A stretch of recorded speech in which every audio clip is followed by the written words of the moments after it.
ایک سوال ہے اس کے ساتھ ہی کہ اذان میں ہم یہ کہتے ہیں کہ حی علی الصلاۃ عین کے ساتھ کہتے ہیں، تو کہتے ہیں کہ میرا خیال یہ ہے کہ یہ الہ کے ساتھ ہونا چاہیے تاکہ نماز کی طرف آؤ۔ السلام علیکم جی، السلام علیکم۔ وعلیکم السلام جی۔ جی بیٹھے نے جی؟ جی الحمدللہ، تشریف فرمائے۔ ایک مسئلہ پوچھنا نا بھی حضرت یوسف علیہ السلام دا جڑی عزیز مصر دی بیوی اے نال نکاح ہے یا کوئی اور زلیخا نہیں، اے دے متعلق بتا دیں۔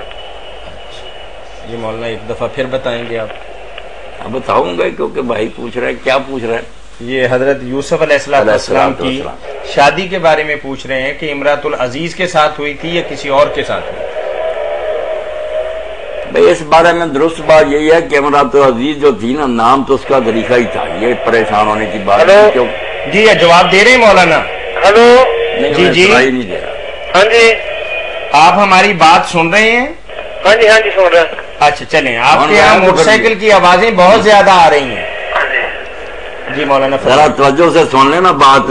ہاں جی کہ وہ امراۃ العزیز جو ہے نا، عزیز کی بیوی، ہاں جی اس کا نام میرے بھائی ٹھیک ہے کہ زلیخا ہی تھا۔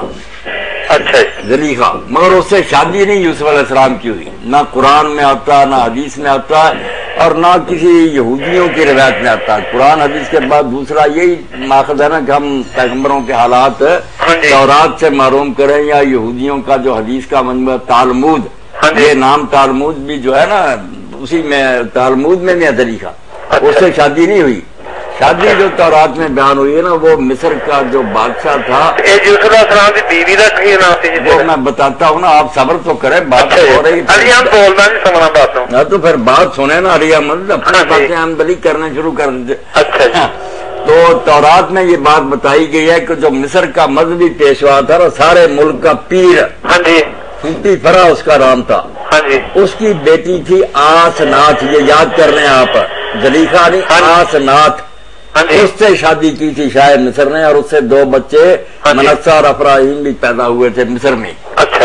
آسنات جو قرآن حدیث سے نہ ملے وہ ہم تورات سے لیں گے، کیونکہ وہ بھی یہودیوں کا بڑا مجموعہ ہے نا، تو اس میں جو بات درج ہے وہ حدیث احمد صاحب وہ لینی تھی۔ آسنات پھوٹی فرا کی بیٹی، بات تو ہے یہ فیر بات واضح ہو گئی۔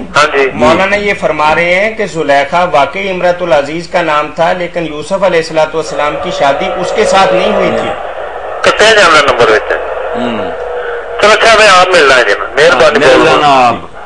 اس کا کہیں ذکر نہیں آتا کہ امراۃ العزیز جو تھا وہ مر گیا تھا یا اس نے طلاق دی تھی، کوئی نہیں اپنی طرف سے باتیں گڑھی۔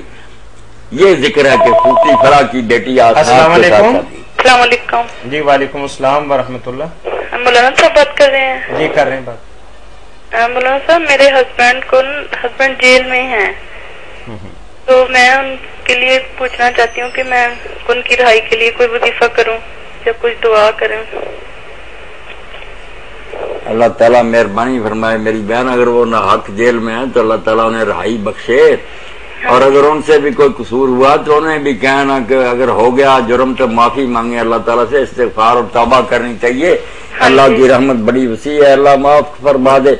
اگر تو جرم کیا ہے تو ساتھ معافی بھی مانگے نا، میں دعائیں ہم کرتے رہیں تو یہ گناہ ہی ہوگا کہ ایک مجرم کو چھڑانے کے لیے ہم اللہ سے کہ مجرم اگر توبہ کرے تو پھر ہمیں بھی چاہیے کہ دعائیں کرے۔ ایک تو اس کو میری بہن کہنا کہ وہ معافی مانگے اللہ سے، دوسرا آپ بھی دعائیں کریں۔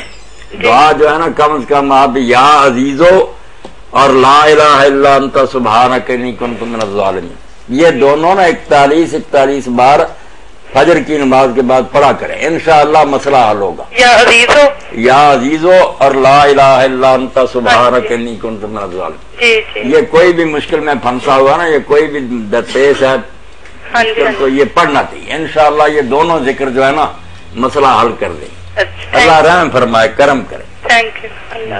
جی نماز میں کلمات ہیں نا، حی علی الصلاۃ، حی علی الصلاۃ سے پہلے ایک بات اور میں کہہ دینا چاہتا ہوں کہ وہ جو ہے نا صلاۃ وسطیٰ والی بات، ایک تو ہے معنی درمیان میں جو نماز ہے وہ تو پھر اثر ہی ہے کہ فجر زور دو نمازیں، ادھر رات کی دو نمازیں، یہ درمیان میں ایک معنی صلاۃ وسطیٰ کا جیسے امتم وسطن ہے نا بہترین، وہاں پھر یہ نہیں معنی درمیان کا رہ جاتا بہترین، تو حافظ الصلاوات والصلاۃ الوسطیٰ پھر معنی کیا ہوگا کہ نمازوں کا خیال رکھو، بالخصوص اعلیٰ ترین نماز پڑھنے کا خیال رکھو. بڑی ساری نمازیں آ جائیں گی، جو صحابی کہتا فجر ہے کوئی زور کہتا، سارا حل ہو جائے گا کہ مطلب کیا ہے جب بھی نماز پڑھو تو ویسے سارا ہی خیال رکھو نمازوں کا، مگر کوشش کرو کہ تمہاری نماز جو ہے وہ صلاۃ وسطیٰ اعلیٰ درجے کی نماز ہو، خشوع و خضوع کے ساتھ، پورے آداب کے ساتھ.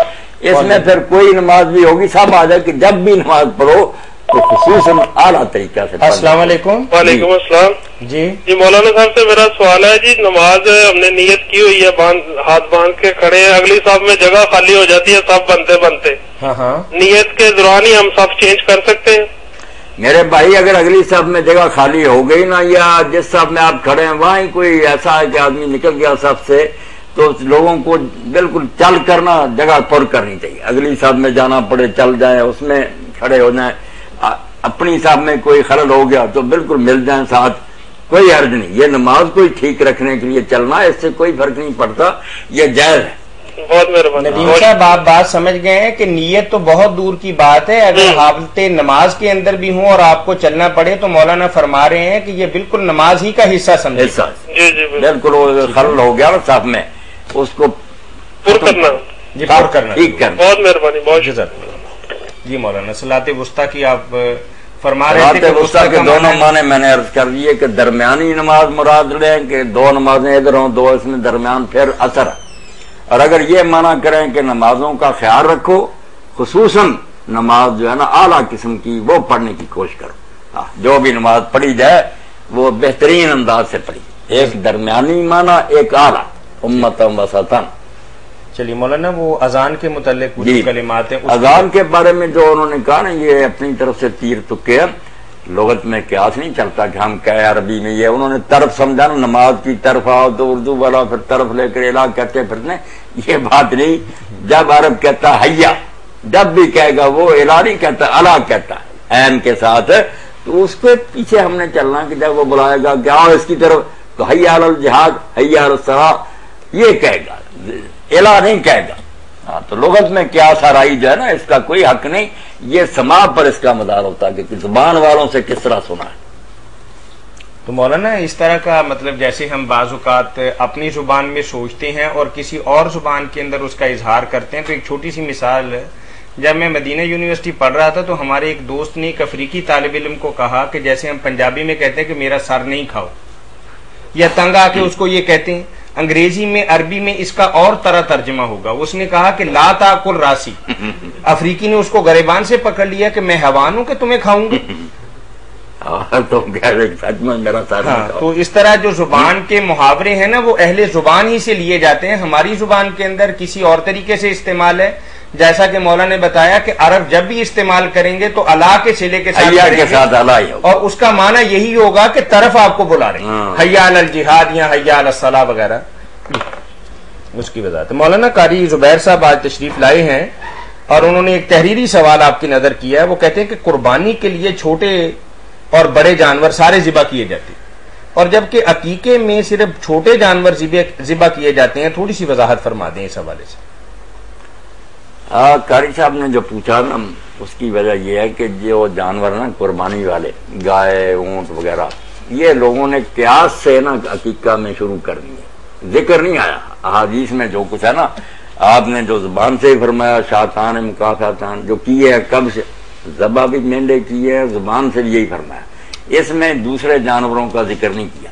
اب دوسرے جانور جب شروع کر دیے قربانی کا خیال کر کے تو مسئلہ پیدا ہوا کہ دو کریں، پھر بے شک بڑے ہی کریں، 2 گائیں اور 2 اونٹ ایک بچے کی طرف سے، یا اس میں 7 شریک ہو جائیں گے. یہ پھر قیاس شروع ہو گئے.